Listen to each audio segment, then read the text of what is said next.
Hi everyone, so Diablo 4 Season 11 brings a pretty massive shakeup to the game, and that also doesn't leave out mythic items. In fact, some of them were actually actively changed in this patch to accommodate the new toughness, resistance, armor system, and others were actually also buffed. So I want to go through those, and I think that pretty much all of the mythic items might have a reason to exist these days. We had the issue before that, we had the melted spark of Selig. We had stuff like Andariel's Visage and these items that were just not useful at all in like 2025 at least.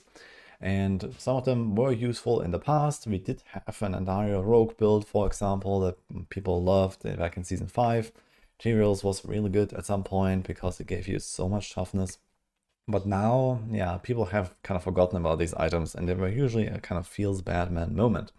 So I want to go through all of the mythics here and just kind of give my thoughts ahead of the PTR to see where we are at basically. And we also have a few changes to some of those. So this is something to keep in mind. We don't have this in the planner just yet. So the tooltips still are the old versions right now until we can get the new data mine.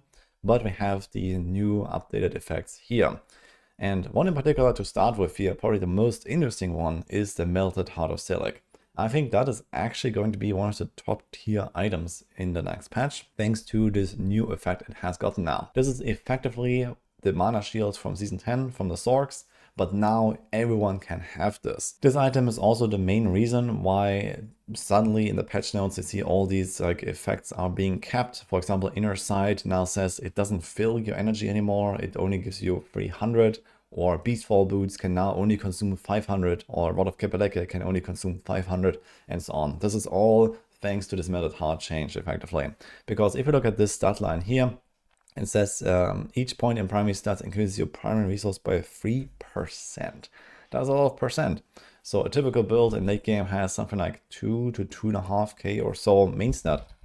So if you take just like a 2k value, for example, we get 6,000%. Which is a times 60 multiplier to our primary resource. So if you have, let's say, a little bit extra flat resources, let's say you have like 150 baseline, well, times 60, you end up with 9,000 energy or fury or something. And this number can go a lot higher. Some builds have baseline 200, 300, or even more extra maximum resources. And then you multiply that value. You can get like 20,000, 30,000, maybe even. It's gonna be kind of fun to try this out and see what we can do with this. But yeah, this is the main reason why all of these effects are now capped in how much energy they can restore and how much they can consume. Now, Blizzard did forget about a few things, so I think especially Ancestral Guidance on the Druid is still uncapped, so we're gonna see some ridiculous like ultimate skill action. And I think they also forgot about one or two things on the Barbs or on Madness maybe. So beware of the clickbait. There's gonna be a lot of clickbait on a PTR for crazy, like 3,000 times stronger effects than they should be kind of deal. But besides that, I think there's a lot of potential for Melted Heart of Selig build to just make its way into many class setups actually. So this is definitely something to look out for. The item is also very good because it can protect you and you don't actually have to stack a lot of life. So as long as you have a lot of resource recovery somehow, or you can benefit from this effect where you don't take damage for a certain amount of time, maybe by crowd controller enemies, or you have stuff like Deep Freeze potentially on the Zorks, or you have Flame Shield, and maybe other immunity effects like Blood Mist. There's a bunch of stuff like that, for example, where you can somewhat reliably trigger this 6-second take no damage window and then refill all of your resources. Otherwise, you'll have to do it yourself. This item helps you a little bit with that. You get 100% extra resource generation now, which is relatively good. And some classes have, for example, like a hit procs they can produce with tempers or like rolls on the weapons. They did nerf all of the percentage-based resource restore from procs. So for example, like the weapon rolls and the tempers, they are now a flat value, and that's a relatively small value. So you can't really just swoop up the entire resource bar. But there are some effects out there that still give you a percentage-based resource recovery. For example, the Spurborn has Scourge, so this might also be an oversight. But we have this thing here, so with a 100% bonus and potentially other small bonuses, you can get something like 150 to 200% resources over 6 seconds when you press this button. and this can be kept up permanently quite easily on a low Spiritborn build, for example.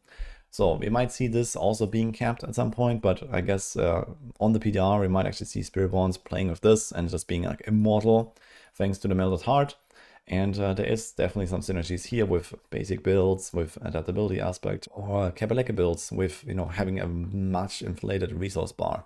So we'll see. So yeah, overall, Melted Heart of Selig is going to be a very good item now. It's also like a very interesting way to think about your setup with how you have like this kind of like mana shield style defense, where you have much reduced life, but then you have your resources that is actually a life pool. It's not as drastic as Mana Shield, which gave you 99% reduced life, so at least you had none at all. Here you can potentially still have a little bit of a backup when you're out of resources, but you also want to try to make sure that you don't completely run dry, because you're going to be very squishy. So it's going to be very interesting to see how different classes and builds will solve this, but I think Melted Heart of Selig is probably the most impactful item change of this entire patch. So it's going to be really something to look out for. And let's talk about another item that was not actually changed in this patch, which is the reason why it could be extremely good. So I was lying a little bit earlier when I said that all of the percentage-based recovery methods are gone. We still have Ahavarion, Spear of Lycander. So this item was not touched in this patch, but it actually has gotten quite a lot better. So first of all, you're not gonna instantly overcap your resistances by a gigaton basically, because only Sorcs and Druids were able to even wear this thing, which both didn't really have any trouble reaching their all-res cap. But with the changed defensive systems, now having more res is not a downside, it's actually an upside. You can, you know, no longer reach a cap for your resistances. So having more resistances makes you more tanky, so it's kind of nice. And movement speed is also slightly more premium these days because of the reduced temper amounts and the masterworking changes. It's not that easy to hit 200% movement speed on every single build, and at all stats is a very good affix. But now the big kicker here really is the lucky hit chance to restore resources. And as you can see, that is still a % primary resource. So here you can actually do a combo with Melted Heart of Selig. You equip those two things, and well, I mean, this like a hit proc is easy to achieve on many builds, especially on the Sorcs, but also for the Druids. So yeah, you lose your weapon, you don't have a weapon temper, you don't have an aspect there, but you get the random shrine effects that gives you a little bit sometimes, usually not really that impactful, but at the very least in like a speed farming scenario where you're like just like grinding low pits or grinding Torment 4 or something like that, this could run pretty wild, where you have infinite resources, you permanently are basically invincible with the Melted Heart of Selig, and you can, you know, just, you know, have maybe some insane offensive synergy as well with effects that consume a lot of resources all the time, but you get it all back from this. So I'm not really sure if you're gonna see this in action on like the higher end with like tower pushing and stuff like that. But at the very least in farming, where we are, you know, easily strong enough at some point, this could be a thing. So I'm quite excited to see what people will do with Ahavarion. A little side note here is that Ahavarion, I think, can also give you Greed Shrine. And this is actually a somewhat viable farming strat as well. Gold is pretty important. We want to like do the masterworking and whatever, right? And especially when you are kind of like overkilling everything like to ridiculous levels and like one-shotting Torment 4 and so on, you could wear this thing and just sometimes get a Greed Shrine, for example. So something to look out for that as well. And one last note here is the Blast Wave Shrine. So especially, I guess, for the Druids, that might be interesting because they have overpower synergies, especially if you play like a bear build or something like that. We are expecting to go way down in the pit tiers and like the power tiers with that. That we can clear. Like in season 10 we had a ridiculous inflation of damage numbers. We went to like pit 130, pit 140 on the very high end. And well, at that point a Blast Wave Shrine or an Artillery Shrine doesn't actually do any damage at all anymore. It just kind of like stops scaling up at some point and it doesn't really do anything anymore. But on lower pit tiers it is actually somewhat impactful, especially if you build into overpower damage. And in that case, let's say that top clears are going to end up at, I don't know, pit 90 or something like that, potentially. Pit 100, who knows. Yeah, Blast Wave is suddenly a lot more impactful than before. So we'll see if maybe that could be a pushing strategy as well. Now let's go through some of the other changed items. So we talked about Selig and Ahavarion. Here is Shattered Vow. So damage over time duration increased from 44% to 111%. So this is also kind of an interesting one. This is this item here. This wasn't really used for anything at all. It was kind of like one of these trash items, but you have to see that this damage over time duration mod is effectively a damage multiplier, especially if you let the entire dot run its course or you consume the dot, which barbs pretty regularly do thanks to Rupture. And Spirit Bonds can also use this item here, and they also consume their poisons with Noxious Resonance. So the extended duration is usually not much of a downside, because you just get a damage multiplier and you consume the dot and all of the damage is done anyway. You don't have to wait for it. So that's kind of like the big thing here. So this is actually a pretty hefty buff to this item. And now it suddenly more than doubles your dot damage just from that one stat line. On top of that, you can get Berserking, especially on non-barb classes. So this again includes a Spirit Bond, for example. You get attack speed, a pretty nice value. You get a decent chunk of additive damage that can be like a 20 to maybe 25% or so damage upgrade, and a chunky life roll as well. So overall, I think there is some potential now for Shattered Vow. Maybe not so much on the barb, but on the other hand, barbs have a lot of weapon slots. And in this case, if you play like a Flay or a Rend barb, Rend has been pretty down bad for a while now, and I don't really expect it to make a big entry again now thanks to this upgrade, but it would be an upgrade for that build most likely. Flay is somewhat of a thing, and well, we have a lot of dot or slash poison builds on the Spiritborn, where maybe Shattered Vow could come in now. And also with the reduced masterworking benefits, we get most of the power on the implicit in this item here. So you don't actually really lose a lot of value from the reduced masterworking that we're gonna have in Season 11. And suddenly this could be a pretty good item for some builds on the Spiritborn. I haven't really done the math on this just yet, but we also have the case of, for example, the Stinger Spiritborn, which has like these pestilent swarms. That's like a bit of like a Hammerdin, where you have these swarms spinning around you and they poison enemies. And in that case in particular, we don't actually have a weapon temper, so there is just like some random passive that you usually temper for that. And suddenly Shattered Vow might come in and actually be the thing for that. And on top of that, you get all the other benefits that this item has. So this is certainly something that I'll be cooking, and we'll see where this will land. And other dot builds on the Spiritborn would also include maybe Touch of Death. So there's something there. And yeah, there's like maybe a few more things that we could like build into. But I think Shattered Vow might be a thing now as well, especially for Spiritborn. There's also like, I guess, druids that can use it. They can equip pole arms, but they don't really have dot builds.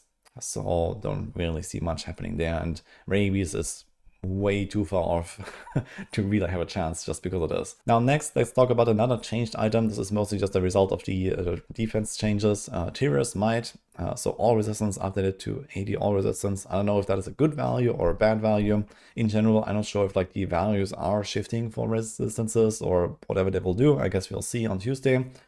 And they also have a maximum resistance replaced with resistance percentage affix. So overall, it definitely sounds like Tyrael's Might is going to be one of these like giga defensive items yet again.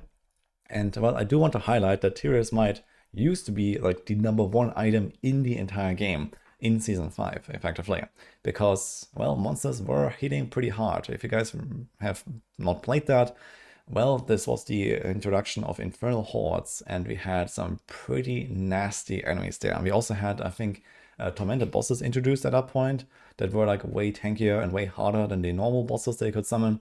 And overall, monsters were hurting us a lot. And Tyrael's Might was the solution to that, effectively. So if you got this thing, and we also had like a lower maximum all res, like we only had 70 instead of 75, but the total cap was 85. So you were actually able to get Tyrael's Might masterworked up to something like this here, where now you would supersede this 85% cap.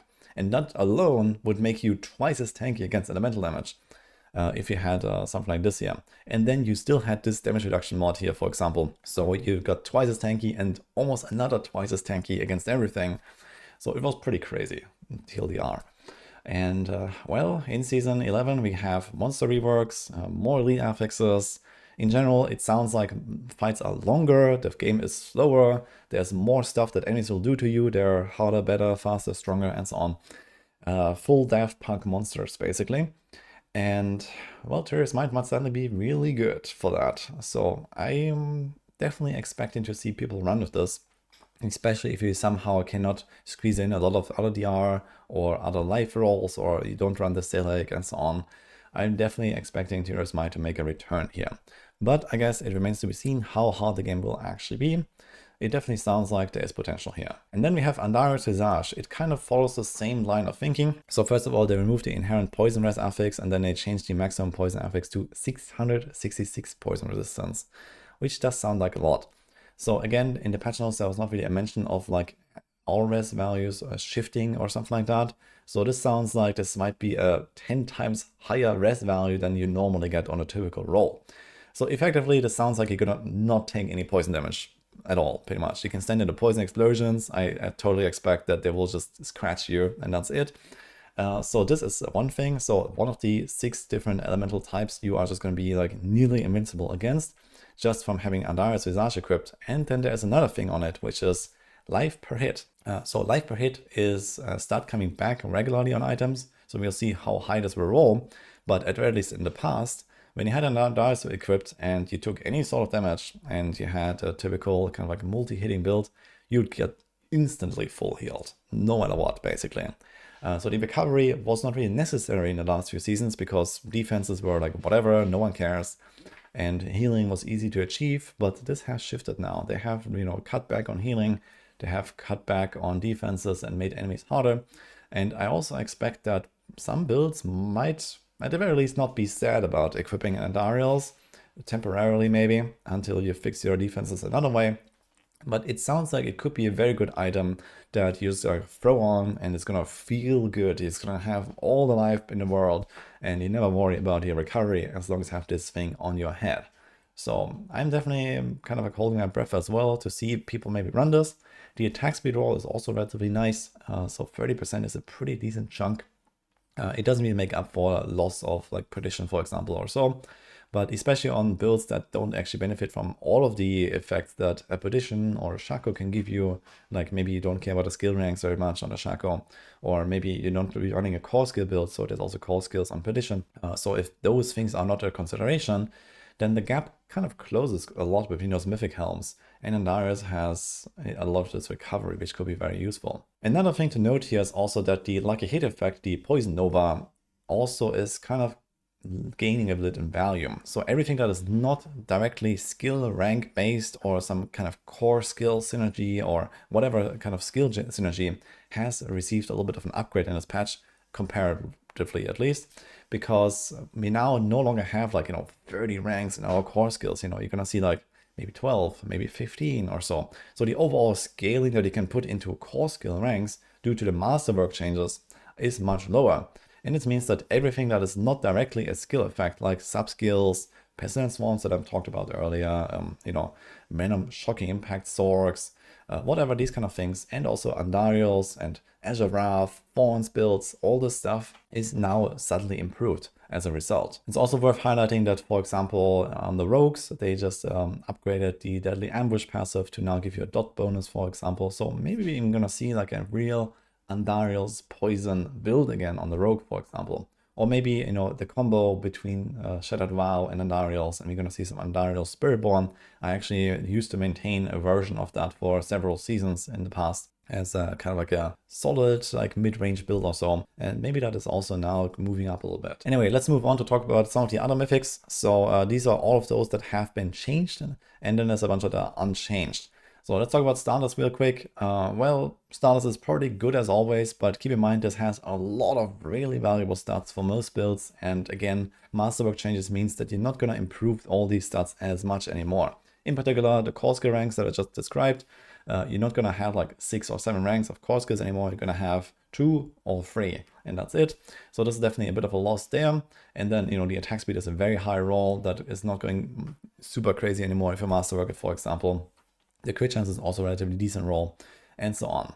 And yeah, otherwise, I guess a lot of builds will still run Starless. It does have the double always implicits, which is very nice. It has the resources that could be very useful on some builds. So I don't think that this is really shifting much. It's still going to be one of the top tier items. Not really that much to say about this, I think. Then we have Doombringer. Well, Doombringer also not changed, but it is an extremely powerful item when you need defenses. So this is kind of in the same range as Tyrael's Might, I would say. It doesn't make you as tanky as Tyrael's Might, but it gets kind of close. And on top of that, it has a heal proc as well. So again, healing, recovery is actually a consideration in the future, I think. A lot of builds will want to have at least some source of that. And here we have a pretty good source, especially for like really high lucky hit builds. You can now heal up like crazy. So similar to the Andariels, where this is like a guaranteed effect of the life per hit. We have the lucky hit chance to heal here. So if you can trigger this often, you can heal up really fast with this. And yeah, just by itself, you get like, yeah, with a GA, something like 50% extra life. That's kind of insane. And then you have the DR, and then you have another DR from the proc. Now the proc damage itself is relatively irrelevant, I guess. But yeah, lots of DR here. So it's going to make you something like at least double or so as tanky as normal. And in the past, this used to be a relatively decent hardcore item, for example, because you just slap this on like on a rogue, for example, or on a barb. Yeah, you lose a little bit of value from not having another offensive aspect and a temper, but yeah, temper stonks are going down. You know, weapon, like the weapon temper procs, for example, or like, you know, the double hit effects and whatever, they're not going to go as high anymore because you can't Giga Masterwork them up anymore.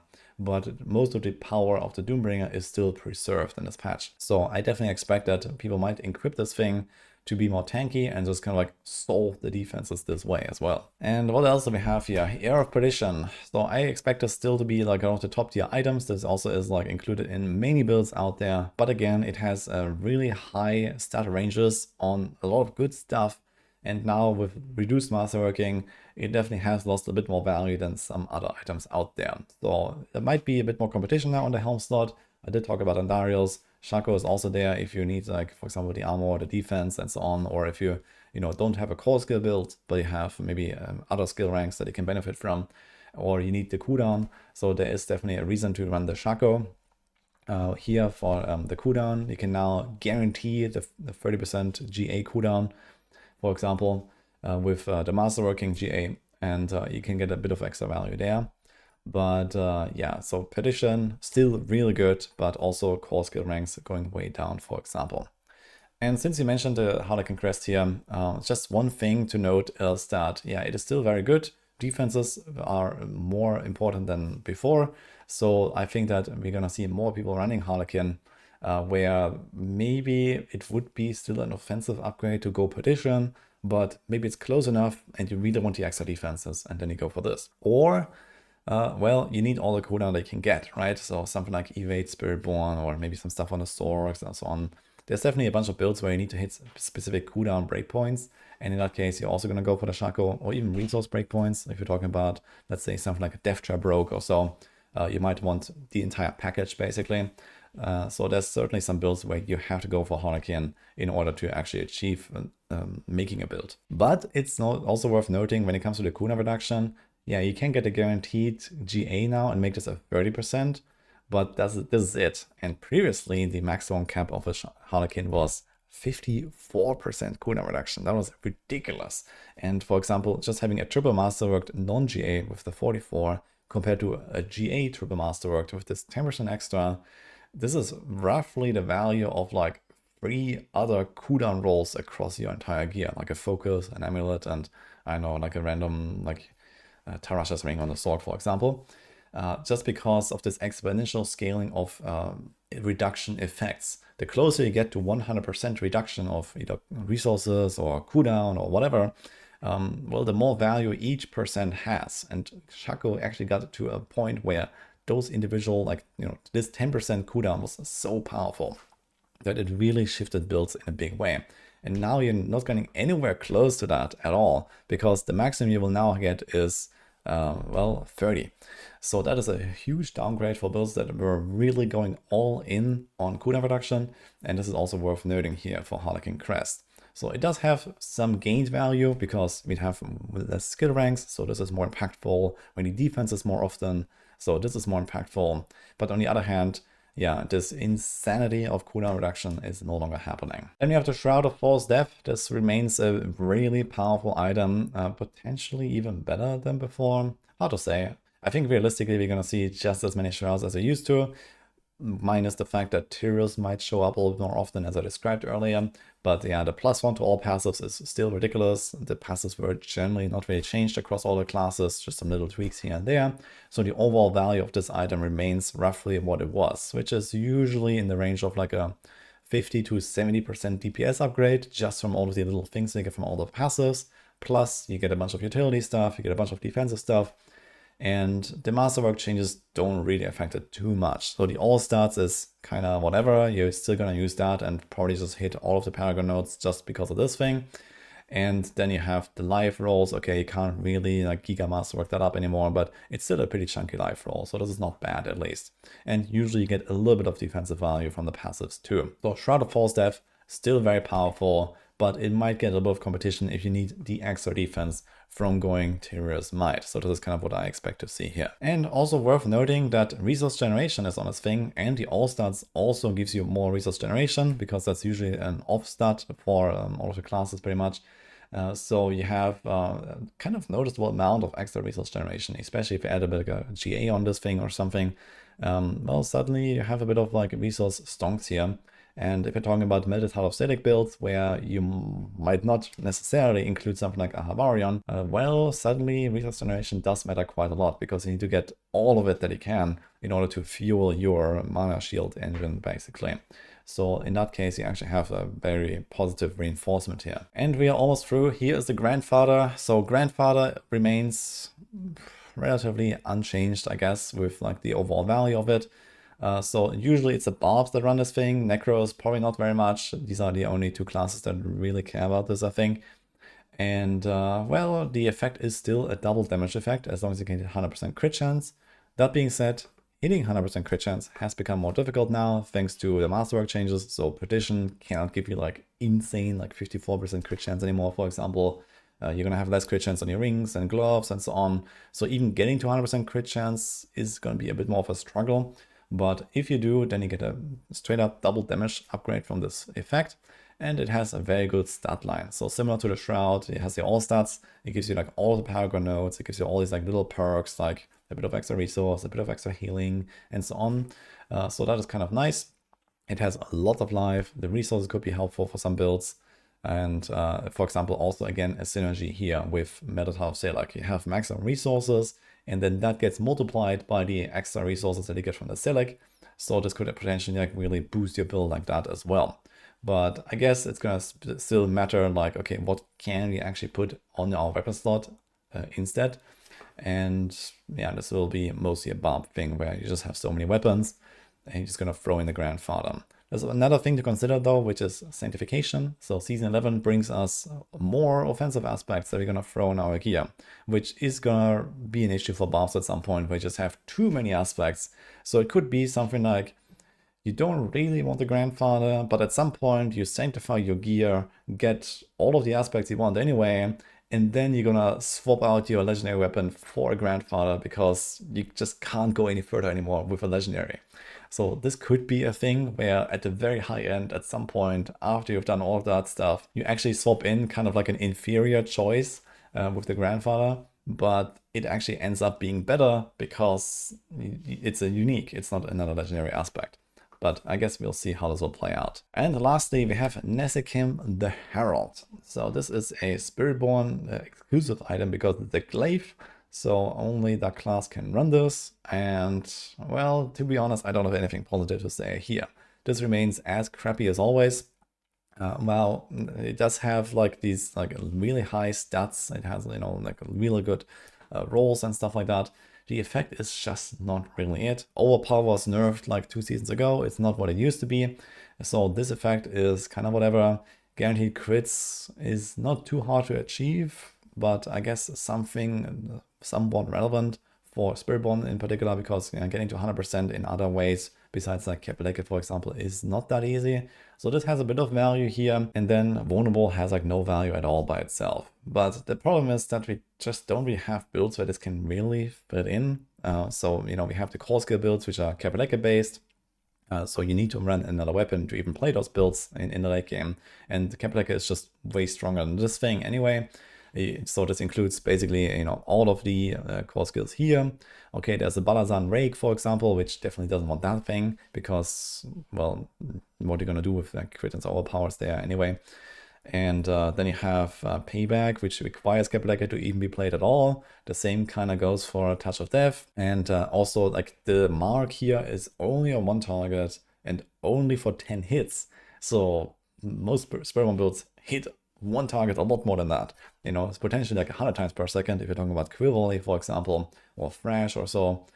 And yeah, there's just not really much of a reason to run this. If this would like maybe mark everything on your screen, or this is just like a permanent effect, like every attack is crit, overpower, vulnerable, then maybe we would get to some territory where it would make sense to equip that thing for some build. But the way it is right now, I don't really see any hope for it. All the basic skills and all of the core skills have their own weapon already with Sabersontic and Capeleke, and then there's just not really much left. There is like Razor Wings, but Razor Wings definitely hits a target more than 10 times per second easily. And I don't know, there's like Rushing Claw or something like that you can think about that, yeah, maybe might be a thing. There was a buff for it actually. And yeah, even like here, stuff like the Seeker, I guess, if you want to make like a Seeker ultimate build, maybe that hits like slow enough, I guess, in order to actually benefit from this stuff. But then again, overpowering by itself is just not really so impactful anymore. It's a 50% bonus, and that's basically about it, so it's not crazy. So I don't really expect to see anything from Nesekem, and it's like the only mythic this patch where I'd actually say it doesn't have a place at all in this game. But looking at what I just discussed here in this video, I think there's definitely really good reasons to look at every single other mythic than that. And we just forget about this thing here, just ignore it. And yeah, all the others definitely have something going for them. So I'm quite excited to see where they will all land, which builds will actually run these, and for example, these other like late game considerations I talked about with the Grandfather, where maybe you swap it in after you have done the entire journey with all of the other stuff, and now suddenly it becomes a viable option or somewhere. So that could be a thing as well. For now, this is what I got here though, so let me know your thoughts about those mythics. I think it's gonna be very fun to figure craft in Season 11 with just how the game is shifting and how suddenly we have more options to work with, and all of the new itemization and so on. Of course, when the PTR goes live, I'm gonna jump in and try everything out that I can. So I'm gonna be blasting basically non-stop all week. So stay tuned for that. Hope you like and subscribe, and I'll see you guys next time.